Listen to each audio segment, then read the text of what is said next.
Shalom, jumpa lagi dengan saya di Klavo Sukacita. Mari kita mendengarkan firman Tuhan di hari ini. Terima kasih Bapa, kami siap untuk mendengarkan firman-Mu.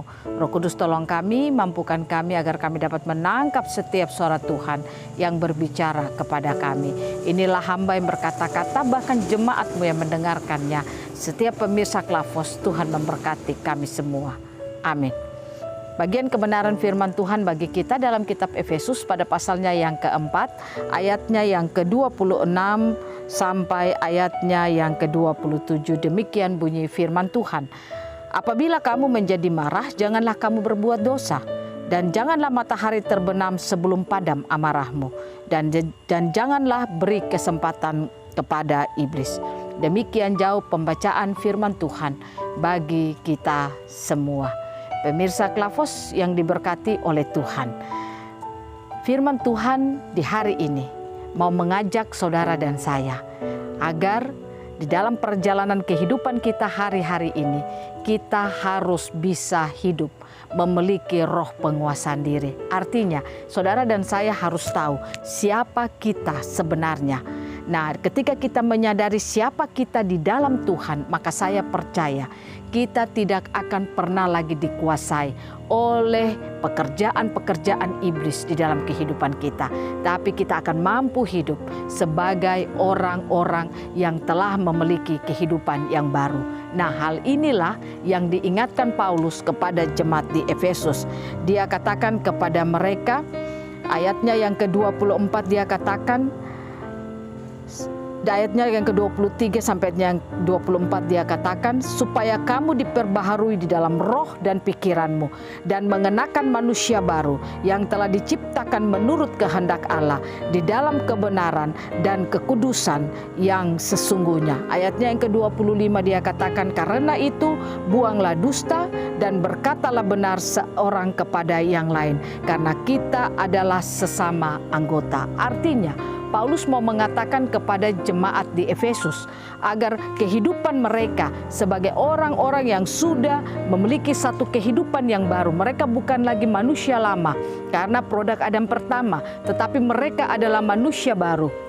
Mereka yang sudah memiliki roh Kristus di dalam kehidupan mereka. Roh baru itulah yang harus mereka hidup seperti apa yang diinginkan oleh Kristus. Nah, oleh karena itu Paulus katakan kepada mereka, mereka harus bisa membuang semua hal-hal yang lama dalam kehidupan mereka. Seperti apa? Ayatnya yang ke-26 dan ayatnya yang ke-27. Hal-hal lama yang harus mereka lakukan di dalam atau mereka buang di dalam kehidupan mereka adalah amarah. Dia katakan ayatnya yang ke-26, apabila kamu menjadi marah, janganlah kamu berbuat dosa. Artinya dia mau katakan kepada jemaat di Efesus bahwa mereka boleh saja marah, tetapi jangan sampai amarah itu membuat mereka bisa melakukan dosa di dalam kehidupan mereka. Contoh, amarah dapat melakukan dosa. Terkadang tanpa kita sadari, ketika kita marah, kita mengeluarkan kata-kata kepada seseorang tanpa kita sadari. Kata-kata itu karena berasal dari amarah kita, membuat sehingga kita bisa mengecilkan orang lain. Kita bisa menghina orang lain. Kita bisa membuat orang itu seolah-olah dia tidak punya harga apa-apa di hadapan Tuhan. Nah, inilah yang dikatakan, ketika kamu marah, janganlah kamu berbuat dosa.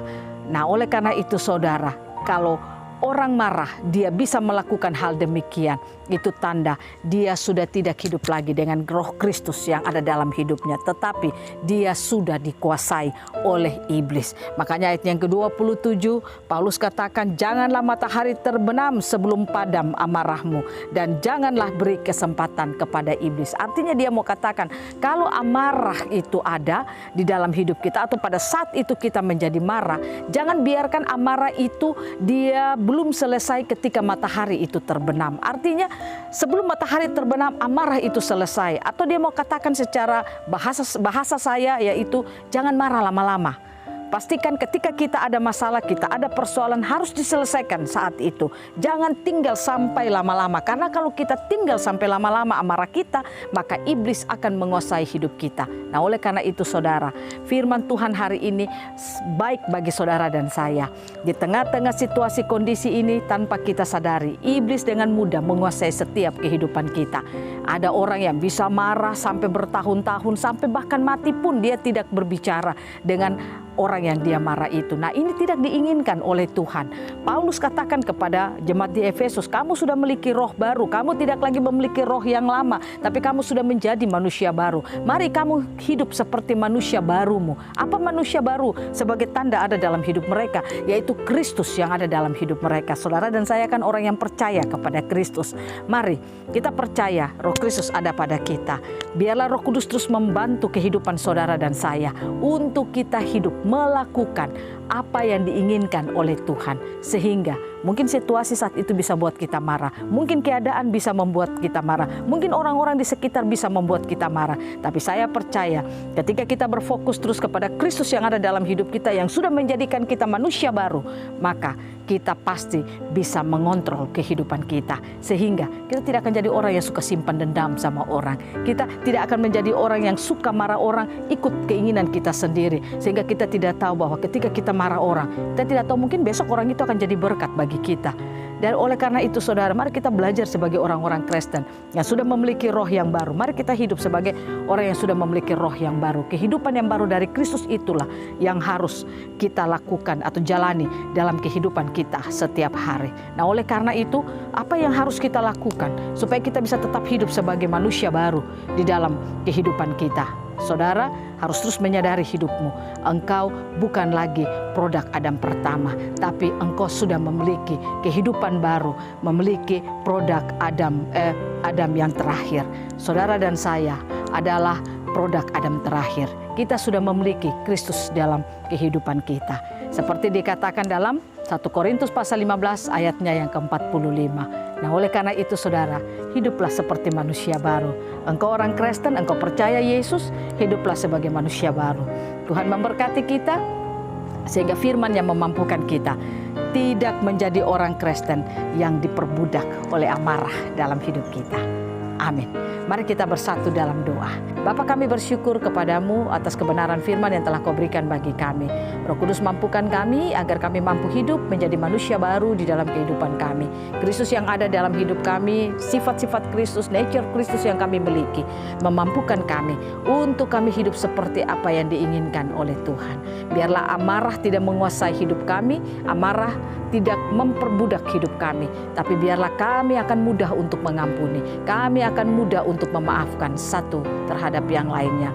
Hamba berdoa di dalam nama Yesus, setiap mereka yang saat ini mungkin sulit mengampuni, setiap mereka yang sulit untuk memaafkan satu dengan yang lainnya, mereka yang sulit untuk menghilangkan sakit hatinya, hamba berdoa di dalam nama Yesus, Bapa ampuni mereka, Bapa berikan kemampuan lewat Roh-Mu yang kudus agar mereka sadar dengan roh baru yang ada pada mereka. Itulah yang membuat mereka tidak diperbudak oleh amarah mereka, tetapi mereka akan mudah untuk mengampuni satu dengan yang lainnya. Terima kasih banyak Bapa. Berkatilah setiap anak-anak-Mu, berkatilah kehidupan mereka selalu. Dalam nama Yesus kami berdoa. Amin. Shalom, Tuhan berkati kita semua.